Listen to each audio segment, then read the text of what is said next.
Good evening students. आज का हमारा टॉपिक है सोलर सेल या फिर जिसे बोलते हैं फोटोवोल्टिक सेल। तो डिफाइन करते हैं इसको। It is defined as the semiconductor device that convert the light into electrical energy. ठीक है, तो सनलाइट को कन्वर्ट करता है ये इलेक्ट्रिकल एनर्जी के अंदर। The voltage induces by the solar cell depend on the intensity of light incident on it। दूसरे बताता है कि जो सोलर सेल के द्वारा वोल्टेज जनरेट होती है वो डिपेंड करती है इंटेंसिटी ऑफ लाइट, यानी कि जितनी लाइट तेज होगी जितनी उसकी इंटेंसिटी क्या होती है, number of photons per unit area per unit second. तो इंटेंसिटी ऑफ लाइट के ऊपर सोलर सेल की वोल्टेज पावर डिपेंड करती है। उसके बाद हम बात करते हैं principle of working of solar cell. तो it works on the principle of photo electric effect. बड़ा सिंपल सा है। When photons of light are incident on the semiconductor material then the electron become energized and break of the covalent bond and start flowing through the circuit. ठीक है, photo electric effect में हम पढ़ चुके हैं। According to this effect, जब light के photons are incident strike करते हैं सेमीकंडक्टर मटेरियल के ऊपर, तब इलेक्ट्रॉन को एनर्जी मिलती है और वो कोवलेंट बॉन्ड ब्रेक करके सर्किट में से फ्लो करना स्टार्ट कर देते हैं। नेक्स्ट हमारे पास है इसकी कंस्ट्रक्शन। तो कंस्ट्रक्शन में you can see here that in the diagram that we are having a semiconductor which have p type region and n type region, और p type और n type के ऊपर हमने कोटिंग की है this one and this one. ये हमारे पास anti reflecting coating है। इसका मीनिंग क्या है? इसका मीनिंग ये है कि जैसे रेडिएशन हमारे पास इंसिडेंट होगी डिवाइस के ऊपर तो उसको रिफ्लेक्ट नहीं करेगी, वापस नहीं भेजेगी, उसको एब्जॉर्ब कर लेगी। तो इसे बोलते हैं एंटी रिफ्लेक्टिंग कोटिंग। ठीक है, और you can see that these positive and negative are the metal contacts. मतलब जो वोल्टेज यहाँ जनरेट होगी पी और एन टाइप के अंदर, उस वोल्टेज को आगे सर्किट तक पहुँचाने के लिए ये मेटलिक कॉन्टैक्ट लगा रखे हैं। पॉजिटिव मतलब एनोड, नेगेटिव मतलब कैथोड, और ये हमारे पास लोड रेजिस्टेंस है जिसके अक्रॉस हमें वोल्टेज प्रोड्यूस करनी है। यहाँ पर you can see that this indicates for a hole and this point indicates for an electron. ठीक है, इसकी वर्किंग में देखेंगे।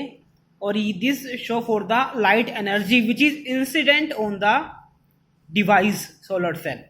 सो generally selenium and silicon are used for making solar cell. तो सोलर सेल बनाने के लिए हम जनरली सेलेनियम और सिलिकॉन मटेरियल का यूज करते हैं। उसके बाद the upper surface of the cell is made of the thin layer of the P type material. Now अगर बात करते हैं सेल के अपर सरफेस का, इसका जो अपर सरफेस है is made of the thin layer of P type material. मतलब इसके ऊपर वाला सरफेस है वो बना होता है पी टाइप मटेरियल का, और जो नीचे वाला होता है वो होता है एन टाइप का। और इसमें बता रखा है the metal rings around the P type N type material act as positive and negative output terminal. तो यानी कि इसके जो ऊपर और नीचे हमारे पास कॉन्टैक्ट है ये मेटल कॉन्टैक्ट सिंपली है। मतलब इस डायग्राम को डिस्क्राइब किया हुआ इसके अंदर, यू कैन रीड इजिली। आगे मूव करते हैं।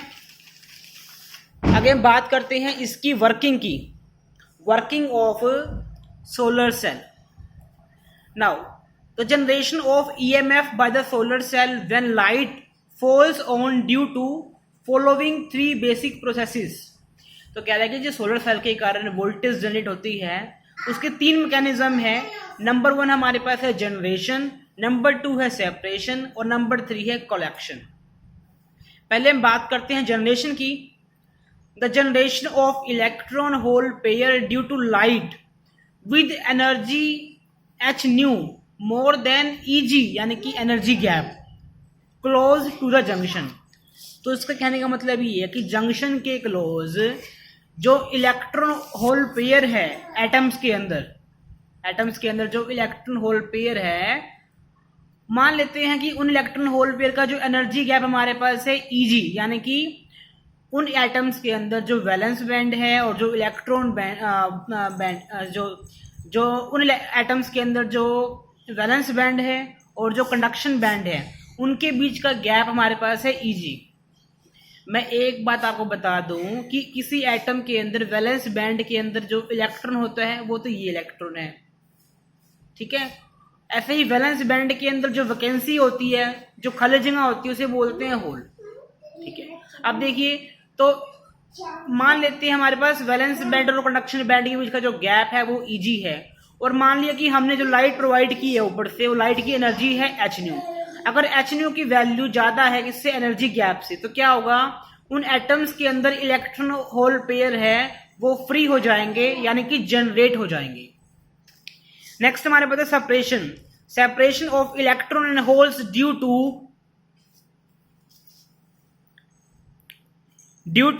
Electric field of the depletion region, the electron are swept to the n side and holes are swept to the p side।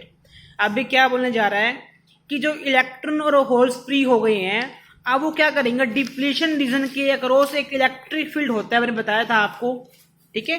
Depletion region के अंदर हमेशा पॉजिटिव नेगेटिव आयंस होते हैं, तो उन आयंस के कारण एक इलेक्ट्रिक फील्ड भी होता है। तो इलेक्ट्रिक फील्ड क्या करेगा, वो इलेक्ट्रॉन को तो स्वेप्ट कर देगा n साइड की तरफ और होल्स को स्वेप्ट कर देगा p साइड की तरफ, ठीक है। ये हमारे पास है सेपरेशन। नेक्स्ट बात करते हैं कलेक्शन की। The electrons reaching the n side are collected by the front contact and holes reaching the p side are collected by the back contact, ठीक है। तो बेसिकली क्या कह रहा है कि जो n साइड में इलेक्ट्रॉन्स पहुंच रहे हैं वो लगातार उसकी जो फ्रंट कॉन्टैक्ट है, यानी कि उसका जो मेटालिक कॉन्टैक्ट है वहां पर इकट्ठे हो रहे हैं। ऐसे ही जो होल्स है वो p साइड की तरफ मूव कर रहे हैं और वो उसके मेटालिक कॉन्टैक्ट की तरफ क्या हो रहे हैं, इकट्ठे हो रहे हैं, ठीक है। यानी कि हम क्या कर सकते हैं कि जो p साइड है आपका बिकम्स पॉजिटिव और n साइड है बिकमिंग नेगेटिव। अगर p पॉजिटिव बन रहा है और n नेगेटिव बन रहा है हमारे पास, इसका मतलब क्या है, इसका मतलब ये कि p और n के बीच में एक वोल्टेज जनरेट हो रही है, उसे बोलते हैं फोटो वोल्टेज। क्योंकि ये वोल्टेज फोटोन्स के कारण जनरेट हुई है तो उसे बोलते हैं photo voltage. When external load is connected, a photo current IL flows through the load। और जब हम इस फोटो वोल्टेज के अक्रॉस एक एक्सटर्नल लोड यानी कि रेजिस्टेंस कनेक्ट करते हैं तो क्या होगा, उस रजिस्टर में से, उस लोड में से IL करंट फ्लो करना स्टार्ट कर देता है, ठीक है। तो ये इसके वर्किंग के प्रोसेस थे, जनरेशन, सेपरेशन एंड कलेक्शन। हम आगे बढ़ते हैं। ये हमारे पास है इसका graphical representation. X axis showing the voltage, Y axis showing the current, and you will see that here is the graph between V and I। यहाँ पर जो ये पॉइंट है, यहाँ पर देख सकते हैं हम करंट की वैल्यू के यहाँ पर 0 है, तो इसे बोलते हैं ओपन सर्किट वोल्टेज, जब हमने रेजिस्टेंस कनेक्ट नहीं किया है। और ये पॉइंट वो है जहां पर हमारे पास वोल्टेज 0 है, यानी कि जहां पर इसे बोलते हैं शॉर्ट सर्किट करंट, ठीक है। ओपन सर्किट जब तार टूटा हुआ है, शॉर्ट सर्किट जब तार कंप्लीटली जुड़ा हुआ है, और जब रेजिस्टेंस की वैल्यू हमारे पास क्या है, 0 है। तो VI characteristic graph is indicated in the fourth quadrant because, अब देख लीजिए, first quadrant, second quadrant, third quadrant, fourth quadrant.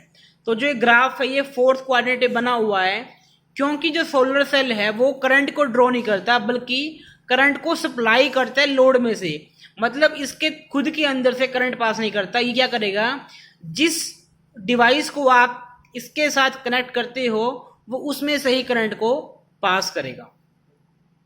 तो इसलिए बोल देते हैं that solar cell is generally a voltage dependent device।